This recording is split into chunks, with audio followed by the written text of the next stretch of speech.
तो छठवां अपराध है भगवान नाम में अर्थवाद करना। ये अर्थवाद जीव क्यों करता है? क्योंकि गुरु, साधु, शास्त्र इन तीनों पर वो विश्वास नहीं करता। इसीलिए ये हरे कृष्ण महामंत्र के ऊपर, भगवान के नाम के ऊपर वो अर्थवाद करने का प्रयास करता है। सातवां अपराध है भगवान के नाम के बल पर पाप करना।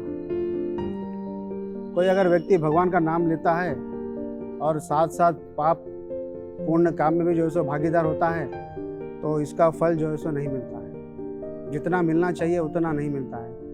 उसको जो है उदाहरण देते हैं प्रभुपाद जी, हाथी के स्नान जैसा। हाथी क्या करता है? नदी में जाता है और भरपूर स्नान करता है, बहुत ही अच्छी तरह से सूंड में पानी भरता है और अपने आप को जो है सो स्वच्छ करता है। लेकिन जैसा ही वो पानी से जब बाहर निकलता है, फिर से जो है सो क्या करता है? धूली फिर अपने ऊपर डाल देता है। इस तरह का स्नान करने से क्या फायदा? इसीलिए भगवान का नाम जब हम लेते हैं तो पाप कार्यों को जो सो बंद कर देना चाहिए। ये हरे कृष्ण महामंत्र को वेदों में वर्णित एक कर्म कांड और सकाम काम कर्म समझना, ये भी एक प्रकार का अपराध है। लोग सोचते हैं मैं भगवान का नाम करूंगा, भगवान का नाम लूंगा तो मेरे पास कई सारे सुख सुविधाएं आ जाएंगे, है ना, सुंदर सुंदर वस्तुएं मेरे पास आ जाएंगे।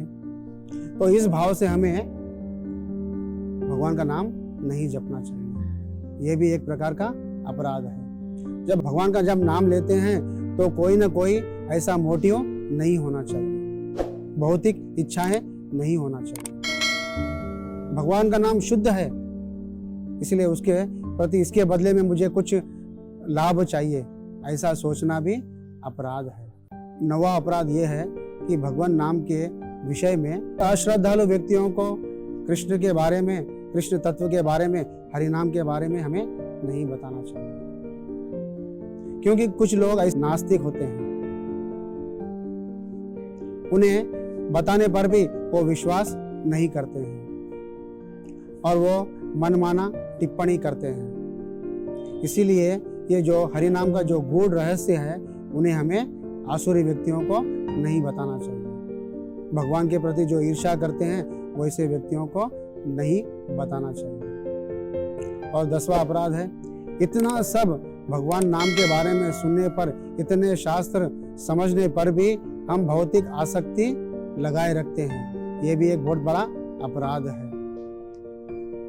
तो हम जब भगवान का नाम लेते हैं, भगवान के शास्त्रों को पढ़ते हैं, भगवद गीता भागवतम पढ़ते हैं, तो हमारा एक ही इंटेंशन होना चाहिए, हमारी एक ही इच्छा होना चाहिए कि हमें शीघ्रातिशीघ्र कृष्ण प्रेम प्राप्त हो, कृष्ण की कृपा प्राप्त हो। इसीलिए ये 10 प्रकार के अपराधों से हमें बचने का प्रयास करना चाहिए। हरे कृष्ण।